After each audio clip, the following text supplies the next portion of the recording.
Hello everyone, welcome back to law diary.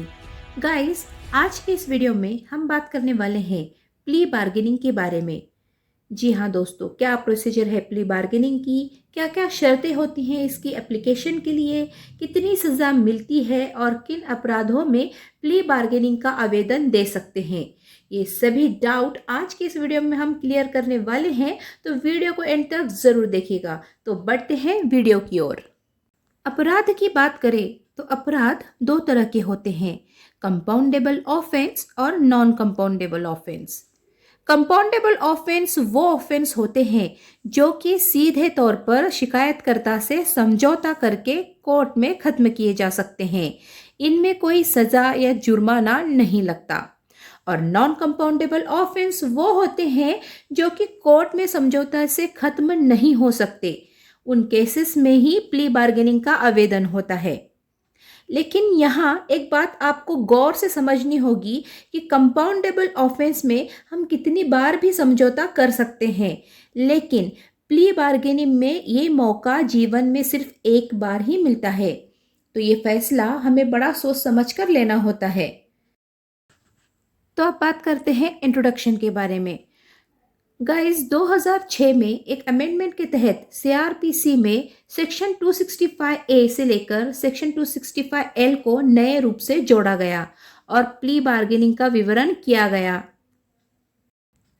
Plea bargaining एक स्वैच्छिक प्रक्रिया है। इस प्रक्रिया के तहत आरोपी अपने अपराध को अपनी मर्जी से स्वीकार करता है। दोनों पक्षों के बीच होने वाला समझौता अदालत की देखरेख में होता है। समझौते के बाद मैजिस्ट्रेट के सामने आरोपी अपने गुनाह कबूल करता है। आरोपी की सजा उस केस की न्यूनतम सजा से आधी या उससे भी कम कर दी जाती है। इसमें गलती या आवेश में हुए अपराध के कारण अपराधी सजा से बच जाता है या सजा कम करवाकर शिकायतकर्ता से समझौता करके समाज में एक अच्छा वातावरण भी पैदा कर सकता है। प्ली बार्गेनिंग की सबसे बड़ी खासियत यह है कि प्ली बार्गेनिंग में 2 से 3 तारीख में ही दोनों पक्षों के बीच हुए समझौते के बाद केस का निपटारा कर दिया जाता है तथा कोर्ट और सरकार का समय व पैसा बचता है। अब बात करते हैं प्ली बार्गेनिंग के आवेदन की क्या शर्तें होती हैं। नंबर 1, ऐसा एक्यूज्ड जिसने ऐसा कोई ऑफेंस किया है जिसमें ज़्यादा से ज़्यादा 7 साल की सज़ा का प्रावधान है। नंबर 2, कोई ऑफेंस देश की सोशो इकोनॉमिक कंडीशन को अगर अफेक्ट नहीं करता है तो वो प्ली बार्गेनिंग कर सकता है। नंबर 3, अगर कोई एक्यूज्ड किसी वुमन के अगेंस्ट या फिर किसी 14 इयर्स के चाइल्ड के अगेंस्ट ऑफेंस करता है तो वो एक्यूज्ड प्ली बार्गेनिंग के लिए एलिजिबल नहीं है, वो इसके लिए एप्लीकेशन नहीं कर सकता है। तो अब बात करते हैं एप्लीकेशन सेक्शन 265B के लिए। जब भी कोई एक्यूज्ड एप्लीकेशन देगा तो केस की पूरी मालूमात, पूरा डिस्क्रिप्शन उसको यहाँ पे देना होगा। एक्यूज ने एप्लीकेशन किसी के दबाव में नहीं किया है, ये वॉलंटरीली किया गया है, ये उसको मेंशन करना होगा। एक्यूज को ये भी मेंशन करना होगा कि वो सज़ा का मतलब जानता है।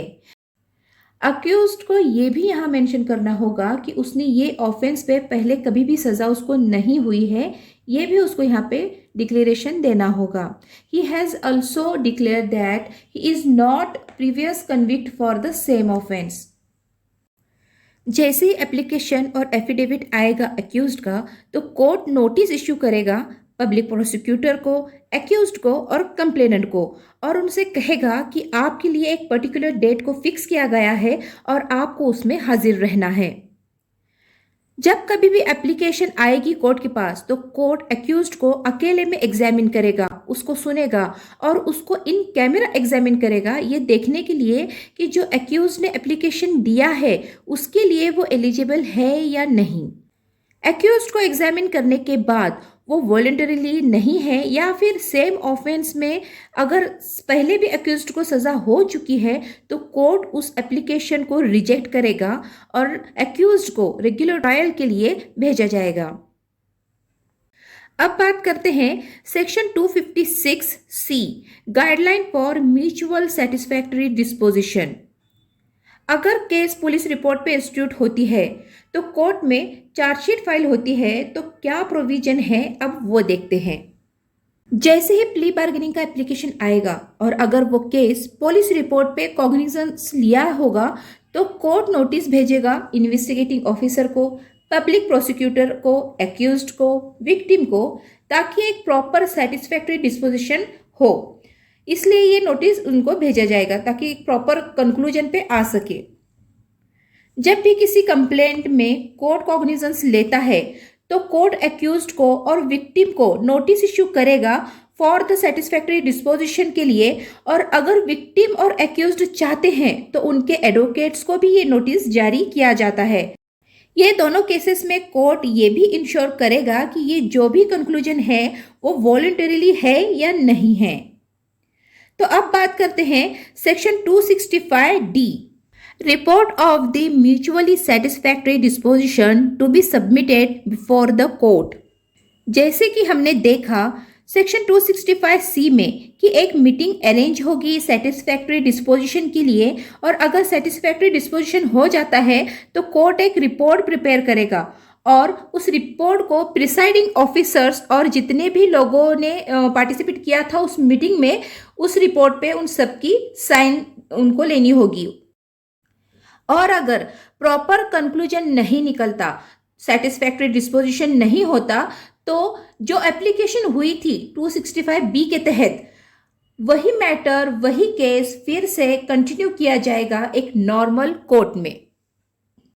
अब बात करते हैं section 265E, disposal of the case. जैसा कि हमने देखा सेक्शन 265D में अगर सेटिस्फैक्टरी डिस्पोजिशन हो जाता है तो कोर्ट केस को डिस्पोज कर देता है। Section 265F, judgment of the court. जैसे कि सेक्शन 265E में जो भी ऑर्डर होगी वो ऑर्डर ओपन कोर्ट में डिलीवर कर दिया जाएगा और ओपन कोर्ट का प्रिसाइडिंग ऑफिसर उस पर साइन करेगा। अब बात करते हैं section 265G, finality of the judgement.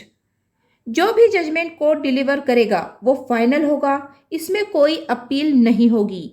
सिर्फ रिट पिटिशन हो सकती है under article 226 and 227 of the constitution, या फिर स्पेशल लीव पिटिशन हो सकती है अंडर आर्टिकल 136 के तहत।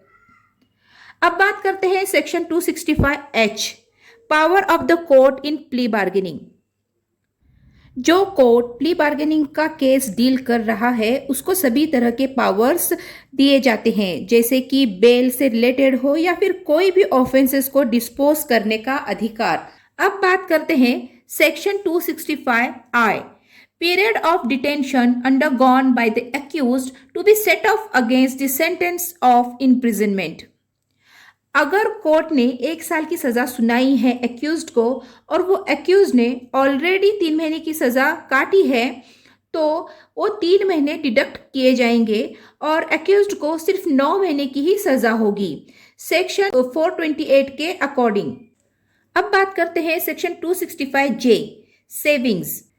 इस एक्ट में कोई दूसरे प्रोविजन यानी कि प्ली बार्गेनिंग के चैप्टर से कोई कॉन्ट्राडिक्टरी प्रोविजन मिलता भी है तो इस प्रोविजन पे कोई भी फर्क नहीं पड़ेगा। Section 265K, statement of accused not to be used.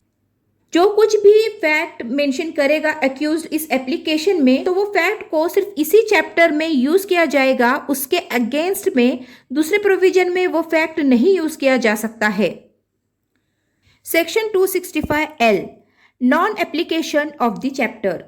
इस चैप्टर के जो भी प्रोविजन हैं वो चाइल्ड को और जुवेनाइल को एप्लीकेबल नहीं होंगे।